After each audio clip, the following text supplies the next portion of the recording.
My face currently feels like I've been run through by Tom Stewart. Puts it to the top of the square. Oh, beautiful little fist in there by Dale. Crucial centimetre moments. He definitely has a bit of the Belcho spirit. As I have a bit of the Belcho spirit.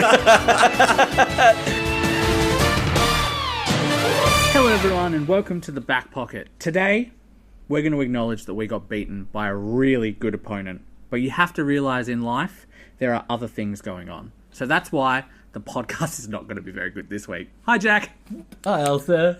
I was wondering if you were going to go with a similar sound to that. Word for word. I can't believe he mentioned his podcast being shit this week. But actually, relevance is Simon Goodwin said some weird stuff in his post-match press conference.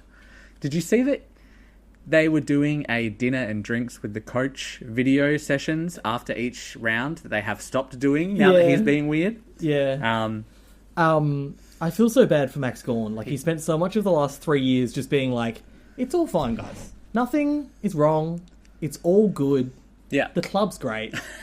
I'm getting around the boys are getting around me. We're all good. And then like, every 2 weeks, Goodwin or Oliver will come out and just like make fucking... I've forgotten his name, the little kid from the Wild Thornberrys noises. Donnie? Yeah.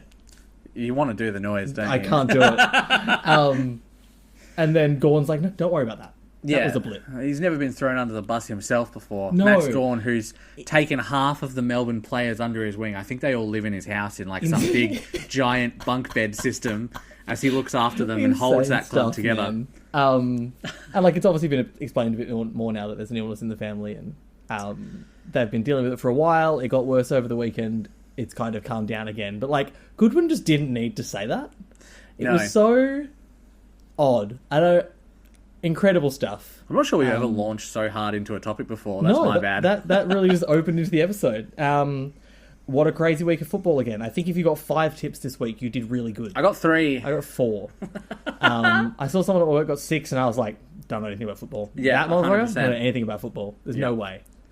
Geelong are bad at Marvel against St Kilda specifically. They had no right to get as close as they did. Like the scoreline flattered them. It was typical like pre-2022 Geelong stuff of being like, what if we played football again for one quarter? Fremantle and Sydney was bad.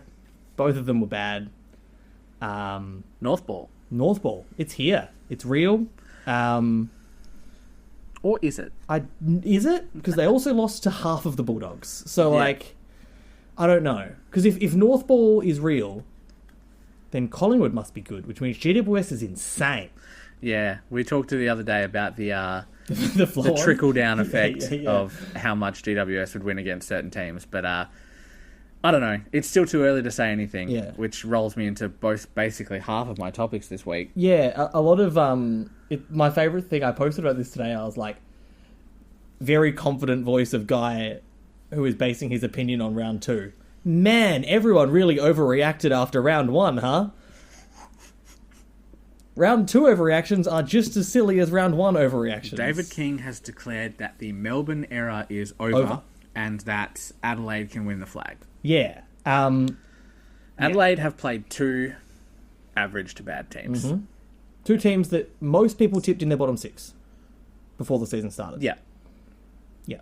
And yes, they beat them by a lot, but that's kind of what happens. That's what Adelaide did last year. Yeah. They beat West Coast by 99 and then lost to some bad teams a couple of weeks later. Like it's too early to be making these decisions. It was very exciting to watch, but Essendon are statistically the easiest team to score against in the AFL. I would like to... And the fact that you're kicking scores of 160, but your opponents are still kicking 100... I think they hadn't... Concerns me. Like, they were like 30 points over their expected score as well, because Fogarty was just on one, and Keys was also on one. Yeah, it's alarming when they play better teams. Will they be able to score as freely their own way, but will they still be scored against as heavily as they are? That's the problem. Like, if you're letting the other team score 100 even in a big win, it's still a worry. Yeah. I'm not convinced on Adelaide yet. Like, I had them, I think, like 7th or 8th. Yeah, I think so. This year. Like, it's not... I don't think they're bad. I just don't think they're, the podcast, you'll find all this. Alarmingly good or anything. Hawthorn actually get a challenge this week, which is interesting. I thought Carlton were good enough against Hawthorn, but Hawthorn found another gear. But like GWS should be a good challenge for them. They're getting a lot of players back. The toilet finger is repaired from Hogan. Toilet finger. I think Jesse Toilet Finger Hogan. Riccardi's available as well, which is funny because they really would have loved to have had Riccardi available when they didn't have Hogan. Lockie Keefe's days may be numbered now that both Hogan and I'm certain Hogan he'll be and fine. He'll find his way in. Briggs are both back. He'll find his way in. He'll be the sub. It's incredible. Lockie Keefe's career is one of those things where you're like, the other players who were found guilty of the cocaine charges alongside him never made their way back to football, but because he's tall, Yeah, that's he how it found his works. way back onto a list, and here he is. How many tall players have premierships that probably don't do Oh, So- Trent West. so- Okay. It's a random one, but it's true. Um, Yeah, if you're tall, you get another chance for no reason often. So the Josh other Laffey thing... played for 3 teams. Well, I guess Wiedemann went across he to played a for second two team. clubs, So it is. You get that extra lifeline that smaller players don't. Justin Longmuir, has he ever been under more pressure than he is this week? I know really- it's round 3, but like... I heard, and this is a wild Woof. person to credit with saying something, but Damien Barrett earlier in the week saying like the worst thing that Longmuir did was say the word vanilla about Fremantle before the season started, Now because they're that being has called vanilla. stuck, right? Yeah. Like that is just like their tag until they can shake it. Vanilla shake. Yeah, I love vanilla shake. But until they can shake that, that's what they are. They're vanilla. Beating West Coast this week, no matter how much you beat them by, won't do anything to fix it. Like they need to beat a good team. They got pumped by Geelong and couldn't find a way to beat Sydney at home in a game where neither team really reached the heights that they should be able to. And they were up. Like they were up by 10 points. I think they were up by more than that. In the last quarter, they kicked the couple goals that we thought it was over. They missed one that should have sealed it. I think that was Reedy.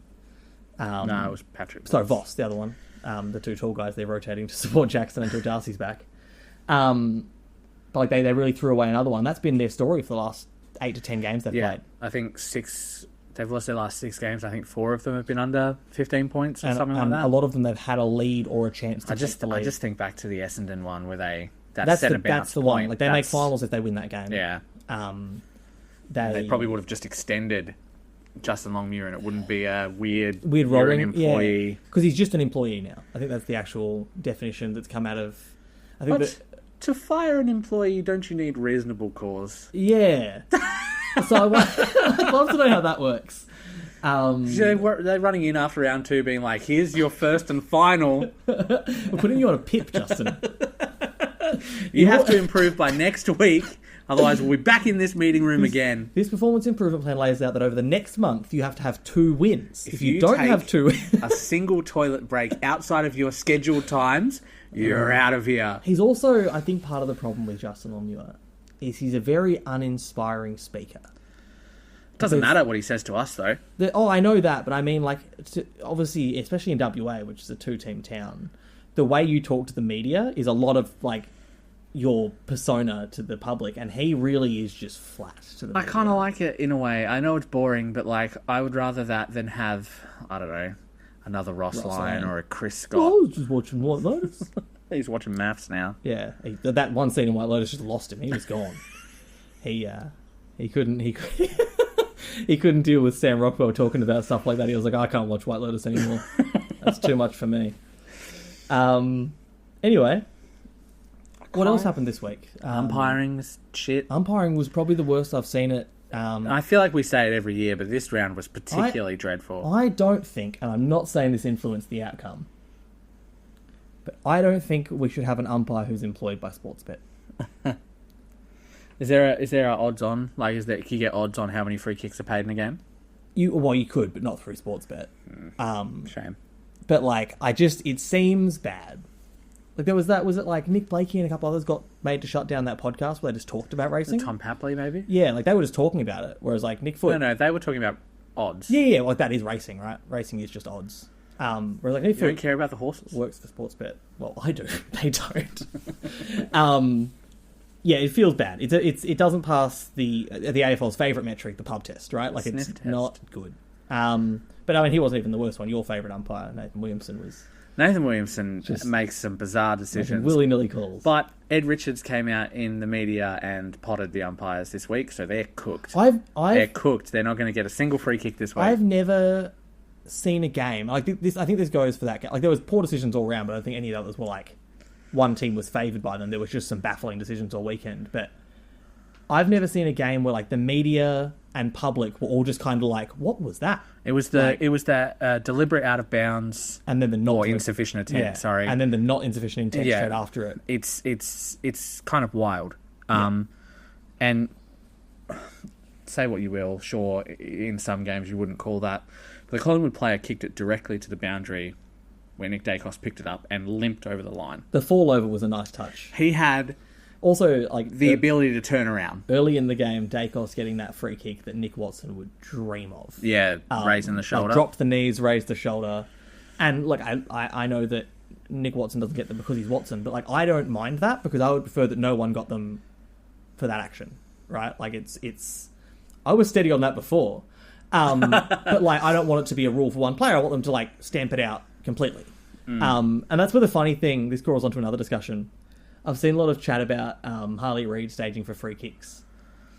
Apparently, yeah. The problem isn't that Harley Reid stages for free kicks, it's that he's bad at it. He flops. Because they all do it, right? Like all players Yeah. stage for free kicks. Harley Reid is bad at staging for free kicks. So it's not... I don't want to start a conspiracy here, but it does seem like Collingwood are the best at those. Well, yeah, that's what they mean by training for the close ones. Knowing that there's no free kicks given in the last 2 minutes and just go for it. But yeah, like it all...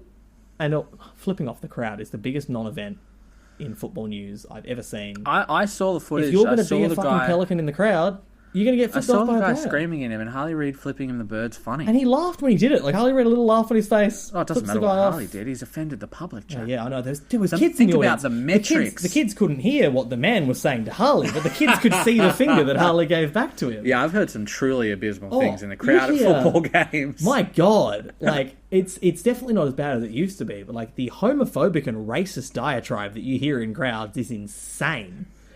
But Harley Reid given the finger, that is the biggest issue we could possibly have. Especially when players have done it before, no issue. Also that the AFL gave a please explain. And I love that. I love that West Coast. I would be like, this is what the middle finger means. Originating in ancient Greece basically means fuck you. It's also called the bird in some countries. But what do you mean please explain? He flipped him off. That's the simplest explanation you could give. Yeah, I don't even understand the please explain. It's like, tell us what your intentions were. To flip him off. Like, either fine him or don't. Please explain makes no sense. Fine him. You clearly, the AFL themselves clearly have a perception of that event that they believe. Just tell us what it is. Speaking of West Coast, they were surprisingly good. Yeah, they went alright. I don't think anyone ever expected them to win, but they went alright. Yeah, they were up at 3/4 time. It was inevitable that Brisbane were coming home with it. I saw someone, like the X-Score give their percentage chance of winning, and even when West Coast were like 40 points up at half-time, X-Score was like, Brisbane, 62% chance of winning. I was like, yeah, because they're better. My friend texted me, he said, West Coast good, or have I just woken up on the wrong side of the bed? That was what West Coast had to do after last week. Like, they had to come out and show that they've got football in them, right? Like, because that loss against Gold Coast was abysmal. I feel bad for McQualter. He's already getting hit with the shit WA media questions. He's doing all right so far, but... his support of Reid was great. How long till his hair goes white like not only Simpsons? one supporting Reid, but then also two being like do we not want theatre in football? Like, it's part of the game. That's what makes it good. I thought Damien Barrett's comments about Oscar Allen as the captain and being in two minds about being there and also being in charge of helping a player like Harley Reid, it's got to be a really strange situation. Not often I agree or care what Damien Barrett says, but I think he did pick up something there, because if you've got a player who's umming and ahhing about going back to Melbourne, and the person who is supposed to be the biggest influence on them at the club is someone who's also umming and ahhing about leaving. Yeah, no, it is concerning a little bit, for sure. Do they have dual captains? What? No, I don't think they do. I think they might have in the last couple of years, but I think it's just Allen now. And then, like... Why is Liam Duggan it? Talk about influences of Chad Warner not wanting to come into Perth, seeing how the media is treating Reid and being like, you know what? Might stay away from that. Might just keep my nose out of whatever that is. Also, like, I love... I mean, he was still good, but 2 weeks in a row, Will Ashcroft's just been... Yeah, like, one. it's dual captaincy, Oscar Allen and Liam Duggan. Liam Duggan. Oh, well, at least I've got Duggan. Yeah, I thought so. Liam Duggan famously quoted as, if they did State of Origin, I wouldn't be invited. Yeah, I like that. I did like that. I've totally cooked you. You cooked me. Votes? Yeah, I guess we can go on to votes. I had a point. It's fine. Just edit it in later. Yeah, maybe. Just pretend I was listening. You did the thing, so I did the thing. You do the first vote. I did the first vote. You want to explain what we're doing here? Yeah, so if you've tuned in before, you know how this works. And if you haven't, we're giving our votes on the best defenders of the week. It's mostly based around defensive stuff. That can be rebounds or pressure acts, but it's also usually spoils or intercepts. And we give a 5 through to 1 most weeks. 1 through to 5. Yeah, 1 through to 5. 5 being the best, but 1 we give first. Yeah. Because it's more dramatic that way. Oh, I've got the stats on my phone. So my one vote this week was to Dane Zorko. Yeah. Who was very, very good. Normally you'd be like, but it was against West Coast, but boy, they needed him to be good. I feel like when it's a close game, if they won by 90 points, especially we probably wouldn't mention it. Down for most of the game. Yeah. He had 28 disposals at 89%. 4 of those were intercepts. He had 11 marks, 5 rebound 50s, 11 pressure acts, 671 metres gained, and was his team's best for rating points. He was very, very good. And I think got 3 coaches' votes. Yeah, he's continuing his form. I didn't even look at coaches' votes. He's so old. How does he keep going? Anyway. So small, that's why. Yeah, it's a little body. Yeah. My one vote, and I ummed and ahed about even giving him a vote, is Josh Battle. Josh Battle's my 4 votes. 4 votes. Yeah, it's such an interesting one. It was a weird game for him. He had, what was it? 2 contested one-on-ones. He won both of them. 6 spoils, 5 rebounds, 5 marks. Boring stuff. He was pretty good. He covered for 5 touches, 0 score, but like, if Kerner had hung on to those marks, would that be a different story? Because they weren't always in one-on-ones. I think that's where it comes down to, like, but luck. He did, like you said, he covered for Barris's inability to get back. I think that's where teams might start trying to catch Hawthorn out, is that if Barris moves up with the team like they do their forward press, he can't get back as fast. And his man could get out, and Kemp tried to do it a few times, and it just didn't quite work. But we'll see. It'll be interesting to see if other teams do pick up on that, because we definitely noticed it a lot on the weekend. I'll be watching it against GWS, because they will take advantage of it. You would hope. So who was your... What's your 2? It's my 2. He doesn't even know how the segment works. My 2 was also to a Brisbane player. It was to Harris Andrews. Harris Andrews is my 4. The 4, okay. He was really good. He, especially late in that game, was everywhere when the ball kept coming in. He was trying to score. It's 12 intercept possessions, 5 intercept marks, 5 spoils, 3 rebound 50s. 9 of his 20 12 marks as well. So, and he got 9 coaches' votes, and he monstered Oscar Allen. Yeah.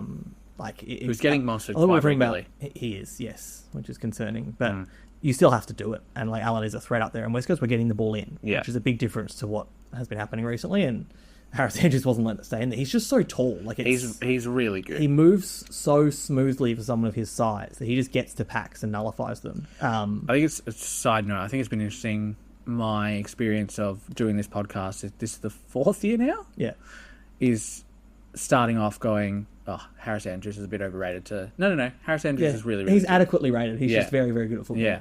So that's one benefit of having to watch the defenders each week. You start to actually realise how good some players are instead of people just saying they're good.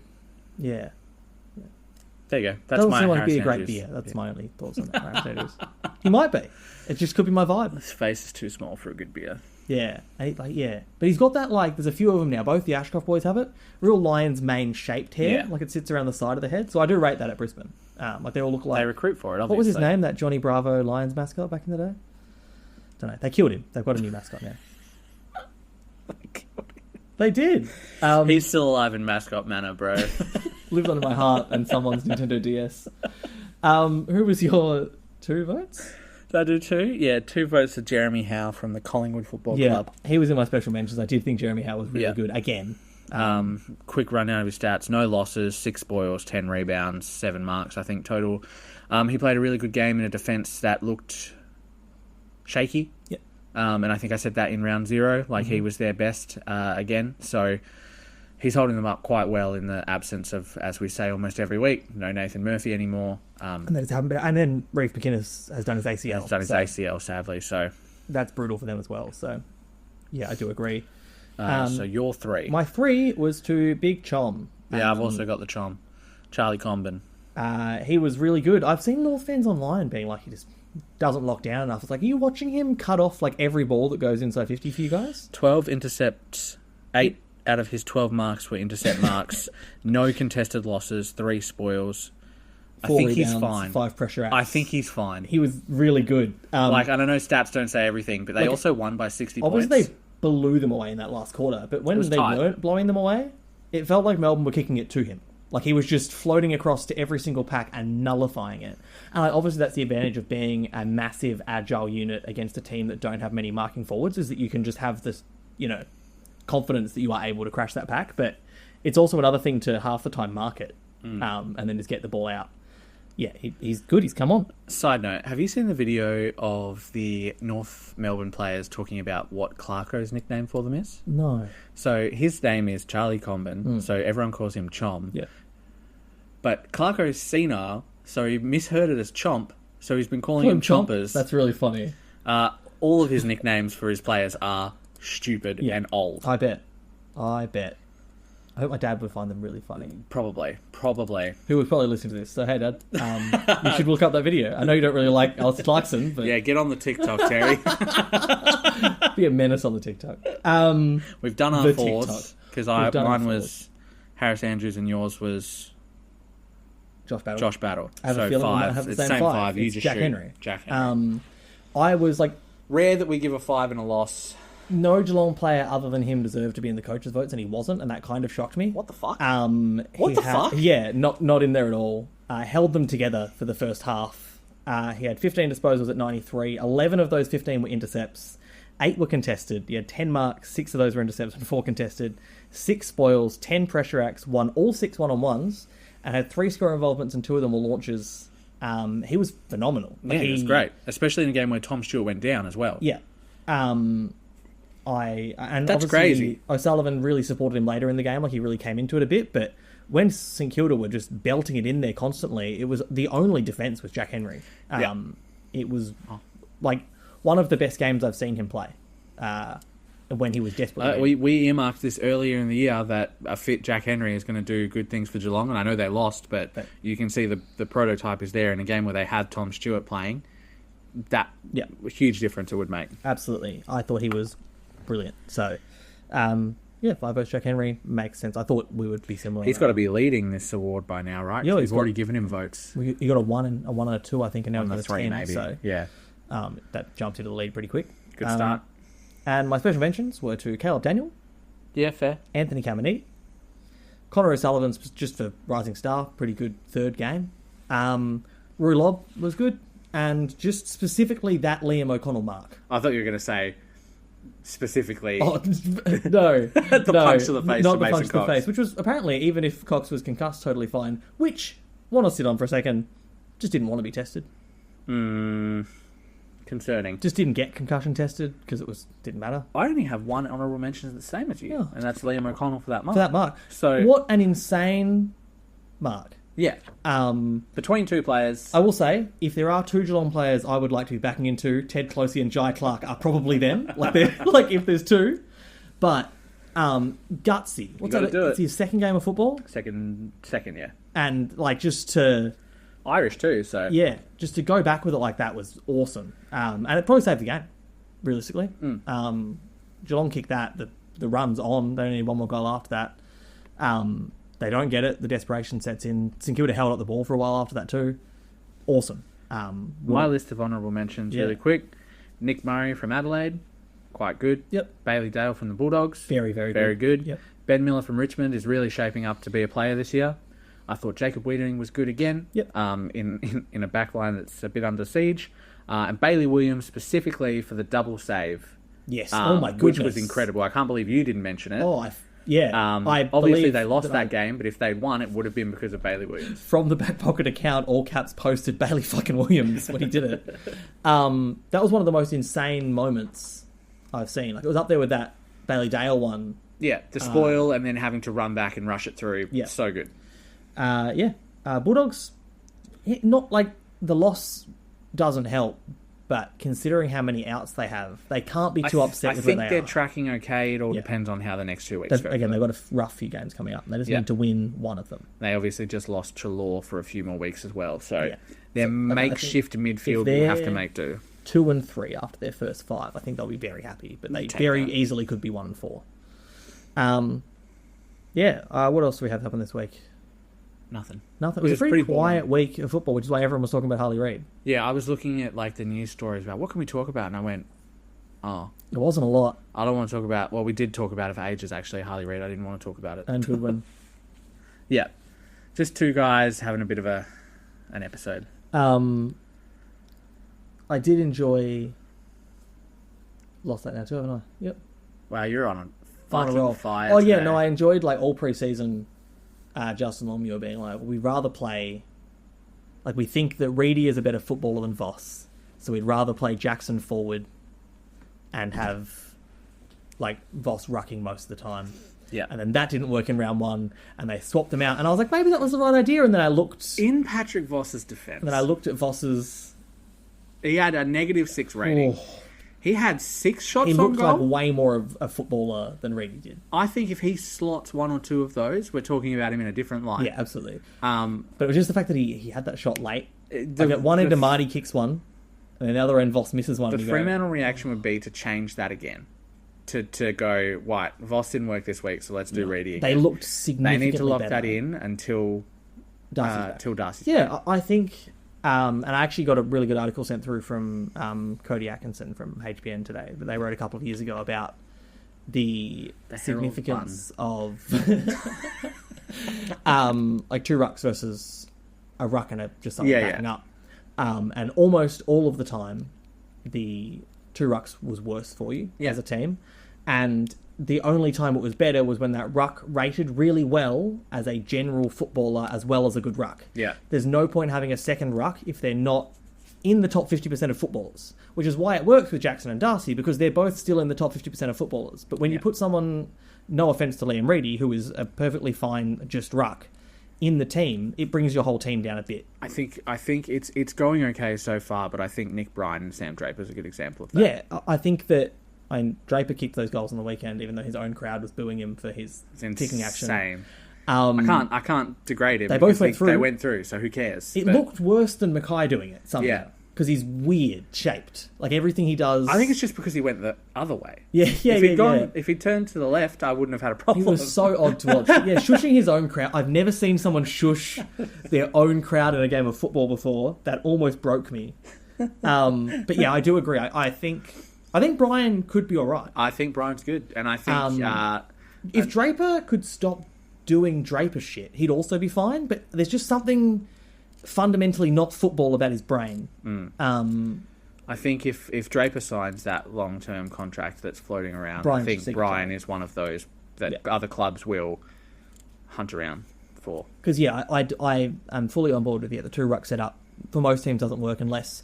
And again, before the podcast today, I brought up Carlton. Like, De Koning is good enough to be a footballer as well as a ruck. So it works in situations like that, but not... It's just unfortunately their other ruckman's too top-heavy. Not when your second ruck isn't in your best 30 players.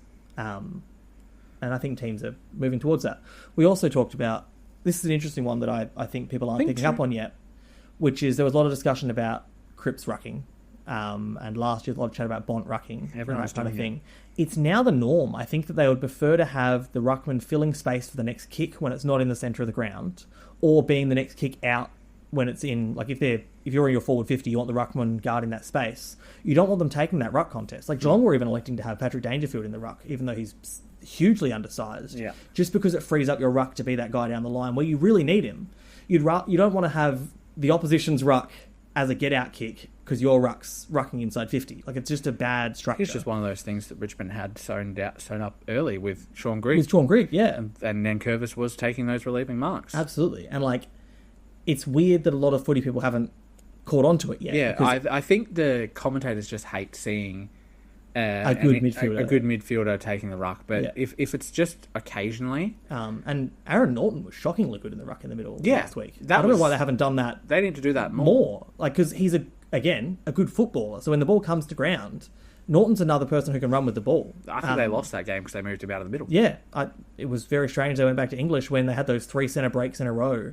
Like that midfield of Fraser, Richards, Norton, Libba looked terrifying. It goes all right because there's speed there. Speed Yeah. and power. And that's exactly why McRae getting traded to St Kilda was a win-win for both clubs. Stop fighting people online. I wasn't fighting. I was trying to be nice to everyone. Someone replied with, look at this McRae slander. I was like, I called him a very good midfielder. He is very good. Hey, he's a fantasy pig again. That's He's all a that matters to 3-time me. All-Australian midfielder who was in a midfield full of good midfielders. All Australian midfielders. Yeah, like it's not... being behind Bontempelli, the best footballer in the competition, Yeah. Trelaw and Liberatore, doesn't make you a bad footballer. Liberatore. It just makes you not as good as them. Like the Bulldogs were obviously, and also like people have talked about his contract being between $750,000 and $850,000 a year to play on the forward flank isn't ideal. So it made sense for everyone. It's a massive win for St Kilda because they needed someone who can just constantly get the ball out like that, and it makes sense for the Bulldogs because they're no longer having this. Should he be in the team? Yeah. Whatever. And you've mentioned those 3 midfielders, but you've also forgotten that Ed Richards has emerged as a genuine midfielder. And now we're seeing Joel Frazier as well, and we saw him a bit late last year. They've obviously got hopes that Sanders will become a midfielder, even though he's not there yet. Yeah. I feel like he's on the Paddy Dow. I'm concerned timeline. about Sanders. Similar thing with Geelong with Jai Clark. I think a lot of teams just don't realise how small and... Obviously, you can't tell how strong someone's going to be when they're a junior because they can put on weight, but like how small and not strong players are in junior footy, that when they play AFL footy, you go, oh. Yeah. And like they're not going to be bad footballers. They're just probably not going to be the top 10 picks that they were when they were drafted. And that's fine. And look, I'm happy to eat my words on both of them. And in saying that, Jai Clark had his best game for Geelong on the weekend. But again, he wasn't, blowing people off the park like other people who were picked that high in the draft that same year. Do you have any fun bits for us this week? I don't have any big footy bits or anything. I haven't really been on big footy this week because it's been so boring. Yeah, I don't even think that. I usually only go there when there's a meltdown to be had. Part of why I've been avoiding footy media in the last week, which is part of why I don't have much to talk about this week, is because everywhere I go, I can't help but see people being like to journalists, being like, "Hey, do you want to breach? Do you want to get arrested? Let's not. Do you want to get arrested and talk about things you can't legally talk about? Let's legally not talk about. Let's legally not talk about that." But that's part of why I haven't been on much footy stuff this week, because there's just so many people commenting that for no reason. Anyway, Friday footy quiz, which let's see if I've done. Don't think so. Let's find out. I was so good at it last week, so I'm going to get 3 this week.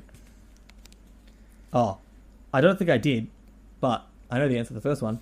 Which GWS player kicked the match winner against Melbourne? Lockie Keefe. How many teams kicked 20 or more goals in round 1? 4. 3, isn't 4. it? Oh, fuck yeah.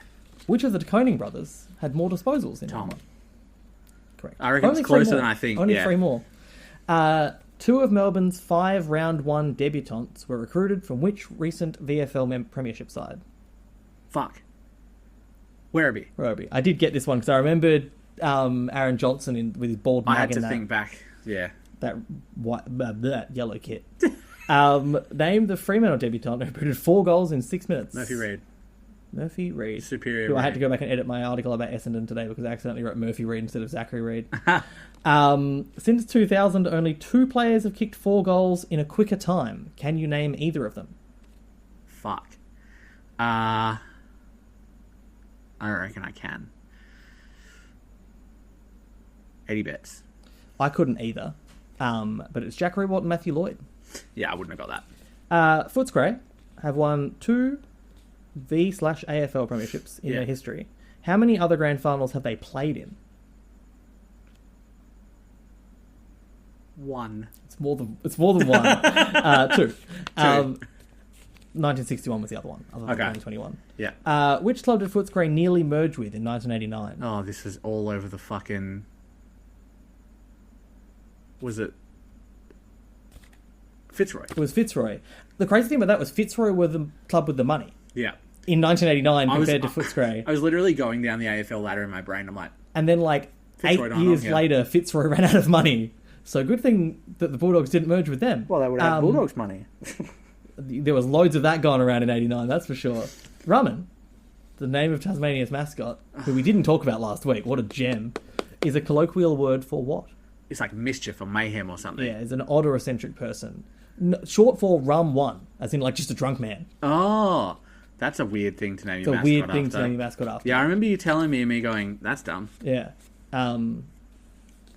Name the alternative ACL surgery. Lars. I got his elbow. Apparently they don't like it anymore. No. It's not good. It's like the risk of re-injury is way higher. So, like, I'm grateful now that didn't happen to me. Because I was one of the first ones for a non-knee replacement. For elbow Lars? Yeah. My surgeon was very excited about it when it was happening. Yeah, sounds like a weird Yeah, guy. 9 out of 10. Yeah, he was. He was a No, I think I got 2 wrong. 8 out of 10. You did get Matthew Lloyd, yeah, 1, and Western and Bulldogs. 1 premiership. I got, what did I get, 9 last week? 8 this 9, week? that's pretty good. I should do the Friday footy quiz just in general. Just in general. I saw someone saying about, they were like, I thought I'd be shit at they're this. like, how much of a red flag is it if I do the Friday footy quiz and then don't tell my boyfriend so that when he asks me the questions later, I seem really smart? Little did you know, Jack, that's what I've been doing the whole time. I mean, we're both bad enough at that we wouldn't remember by the time we do it. Dude, I don't even remember the conversation we had earlier today. No, I'm forgetting topics minutes This after I whole think about bringing them up. podcast will become a blur to me, and you'll be like, "Oh, do you remember that thing we talked about in the podcast?" I'll say, "Nah." Oh, well, I forget. Like, when I listen to it later to, like, make sure there's no sound errors or anything, I always go, oh, I forgot we talked about that. Or I'll just hear you laughing uncontrollably, and I'm like, It's usually okay? it's usually you making fun of me, and in Yeah. the moment I was reacting to you making fun of me. Then later I hear it, I'm like, that was funny. Yeah, I try.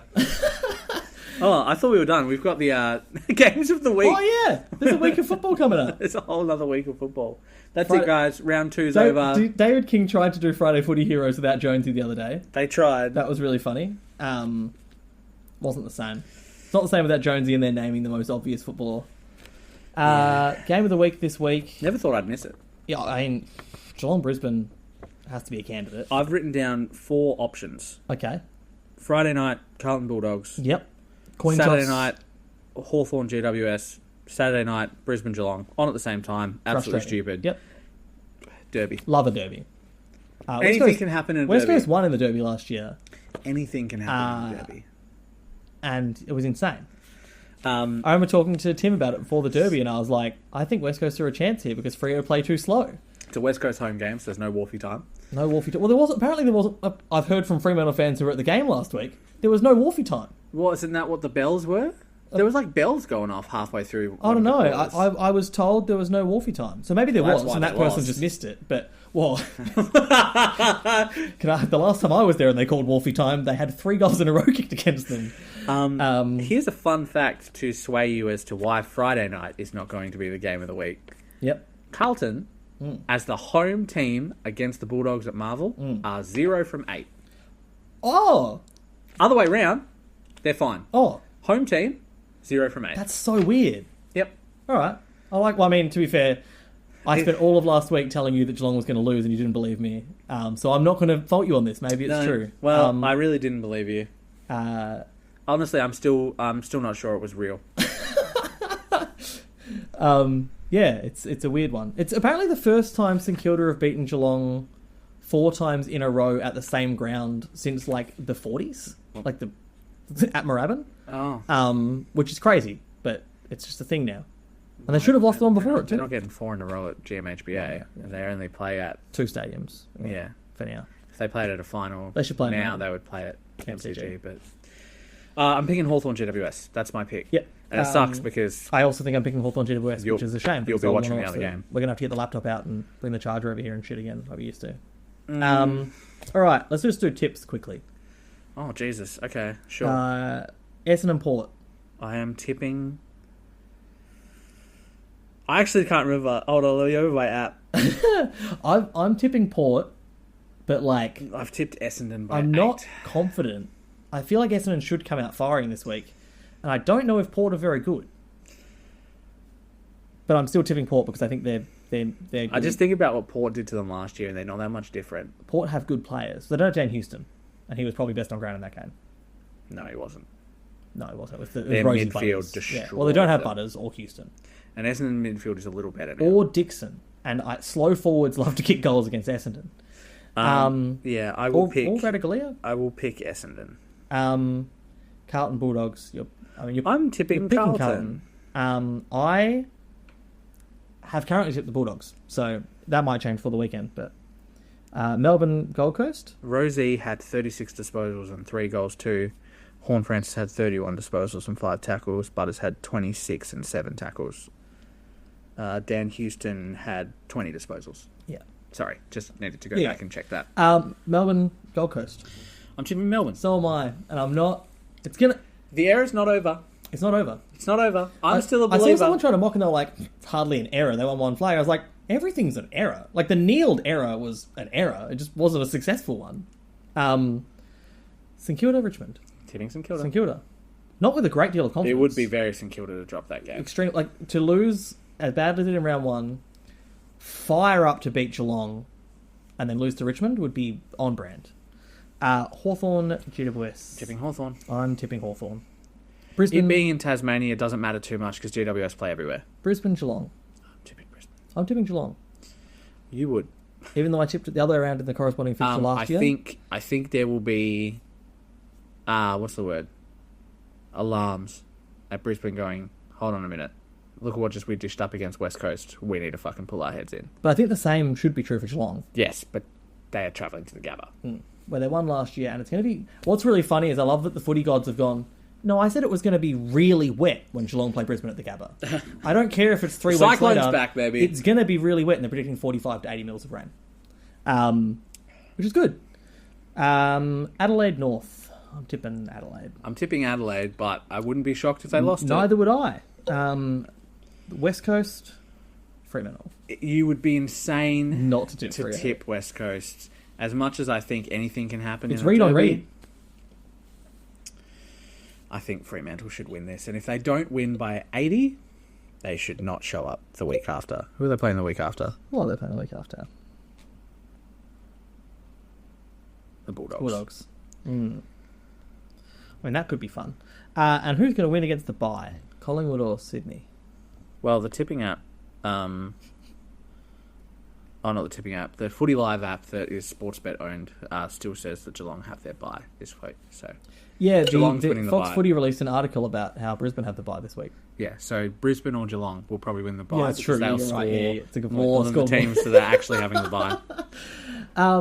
I have a question for you, and I was going to post this as a poll, and then Twitter went 4 options. I went, oh. Who do you think is going to be the last winless team? Let me check the ladder.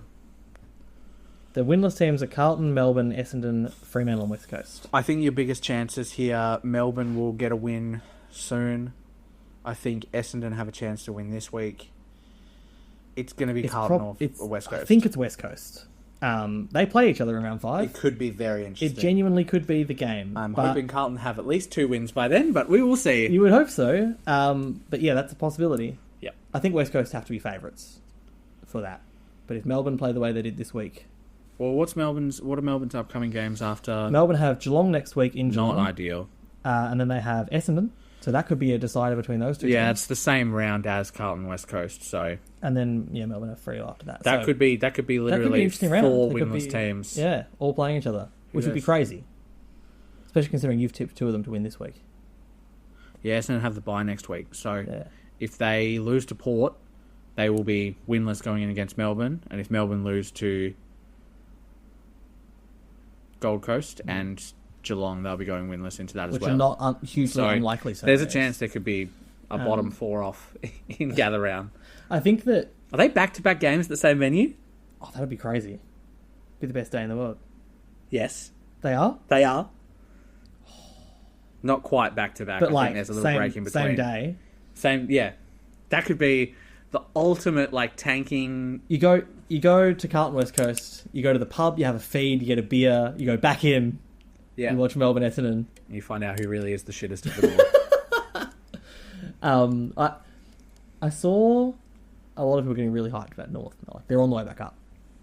And I was like, do they not remember when they almost had, like, they had 2 wins in the first 3 games against West Coast and Freo like 2 years ago, and then just didn't win for 28 games? I'm hesitant to say that they're back. It's been 2 weeks of football, and we shouldn't overreact about 2 games as much as we shouldn't have overreacted about 1. It's the Essendon principle from last year. Yeah. The start of the year, people thought Essendon was going to be a shoe-in for a flag. Devastated I was to learn that Cal Toomey wrote a probably better researched and written article than me about a It's very so similar... funny because I read his first and went, well, this is a really weird thing for Jack to be writing about today. I'd started writing it, and then I saw Cal Toomey's, and I was like, fuck me. I obviously had a slightly different angle to it, but it was so funny to be like, both of us to be like, Essendon fans need to realise that they're rebuilding. And I've been prattling on about that for ages, because Brad Scott has kept coming out and being like, we're rebuilding. 8-year plan. The interesting thing that I was reading about today, it was an old article, but I can definitely hear it now. He even said when the board basically offered him the job, and they were like, we're happy to have you on, he was like, I need to make it very clear that I'm not coming into this role expecting immediate results. It's because he left North Melbourne saying, hey guys, we are fucked, we need to do a rebuild. And they said, haven't finished out of the bottom 2 since he left. He was being very realistic about it, and I think that the biggest problem is that there's so many Essendon people in prominent AFL media positions that don't let them do it. Like, there's no allowance for Essendon to have that bottom out. Like, they keep being expected to try and push up, which is what's cursed them to where they are. And St Kilda's in the same spot. It does look a bit more like St Kilda are doing it at the moment, but Ross Lyon's never been really one to bottom out either. They've got good young players. They I'm do. not concerned too much about St Kilda. But I think Essendon need to be allowed to do it. I think Sheedy and Dodoro out is good for them. It's huge. Especially Dodoro was Sheedy's biggest guy. Like, it's he was the their worst biggest thing that could have happened to Essendon because it means they have a chance of becoming good. Yeah. Because Sheedy hired Dodoro in 1987 as an assistant coach, and then in the early 90s was the loudest voice to push him to become list manager, and Dodoro had been there ever since. Yeah. Like, he's been at Essendon for that long. And it's not shocking that in the 2 years where his influence has not been strong, they've got Kako and they've got Caddy, who are the only 2 young players on their list, outside of like their mid-season pickups, which Dodoro admittedly is good at. Yes. With your Martins. It's really been their high picks that he's failed at consistently. Yeah. It's that Perkins, Cox, Reed, who's the only one looking okay. That 3 in that year is possibly... I think that they'll, we'll see how they go, but I think that Scott's trying to do the right thing, and he's trying to make the fans understand that they're on this pathway. I think it's also down to missing, and I didn't read fully yours or Cal Toomey's article, so I apologise if I'm just rehashing bits from there, but it's also to do with missed targets. Yeah. Saad's not there anymore. Dylan Shield is not the player they wanted him to be. Peter Wright is almost unsighted at the club right now. Who else? There's more. Yeah. And then, obviously, Ridley has missed the first 2 games. He's meant to be back this week, I injured. think. But there's a few other ones. Dersma hasn't. Dersma's good. They lost McKenna to COVID, and then he's gone to another club. So. Scott apparently tried to get him back, and he was just like, nope. Anyway, who knows? That's Essendon chat. You're welcome. Yeah, we said nice things about Essendon. I felt weird writing it, but I was so sick of seeing really dumb media chatter about it that I was like, it just feels like the same conversation every year. Yeah. And finally they've started not on fire because their fixture hasn't been easy like it has in previous years. And we're seeing probably where they're actually at early in the year, and people are freaking out about that instead. But no one tipped them for the finals. Like, no one in the footy landscape expected Essendon to win finals. One man who said they were a shoe-in for a prelim. But last year. But that was mid-year. That was after they'd overperformed. Pre-season on Fox Footy last year, none of their 20 pundits had Essendon making finals, and 1 on AFL.com did. And this year, 3 out of 21 on Fox Footy did, and no one on AFL.com did. So, why are we now expecting them to be a finals team when none of us did before the year? Funny, yeah. Put all the expectation on them now so that we can make media outrage about them for 4 weeks. And and that's it, because clicks follow. That's the cynical take, is that they've got a lot of fans and a lot of haters. Oh, and you can see it already. North are currently back, and if they start losing games, the outrage will be back. If Adelaide start dropping games that they should win, or close games to high teams, will be like, well, they're clearly not good enough. Weird side note. Warren Treadway has an alt-right podcast now. I do know about this. I'm actually their first guest. Oh, okay, that's I interesting. don't know how many episodes they have. You're going to talk about But I saw the dot points and I went, Jesus. insane. This man still cares Insane. about lockdowns and COVID. Well, it's because he lost his TV job for not getting vaccinated. Maybe he should have got vaccinated. Maybe he should have vaccinated. Sauce. And he got put on the board at Port. Sorry to all of our anti-vax listeners. Just stop listening and don't come back.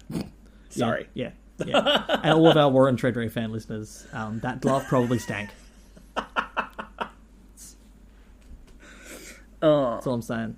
He does remind me of Port in those old jumpers. I think of Treasury, I think of that weird, like, diagonally one. And not the one they brought back this year, which is a bad jumper. Yeah. They've missed with It's a couple maybe of their those. second worst jumper. The only worst one they had was their 2006-7 Clash strip. Yeah, but at least they've never worn the Hawthorn silver. You're so right. Sorry. No, but their one was silver. No, but the Hawthorn silver was worse. It is. Yeah, I saw Hawks fans talking shit on Port, and I was like, maybe not. You've had some bad ones. Camo's not good either. Yeah. And the best bad Hawthorn one, I think it was a pre-season kit. The image I have in my head is of John Platten wearing it. But it had, like, that grandpa sweater diamonds on it. Ah, yeah. That was bad. There's a word for that. Yeah. But I don't know what it I don't is. know what it is either. I'm going to call them grandpa sweater diamonds. Anyway, that's run a long episode this week, even though we had no notes. Probably because we had no notes. Yeah, it was a lot of us apparently just going... I'm buying tickets to Carlton West Coast. can you get me a ticket? Didn't mean to be doing that. Anyway, that's the episode. That's in Adelaide. I can't go to We'll that. see you next week. I was going to go. All tickets sold out. Yeah. Bye. Have a good one.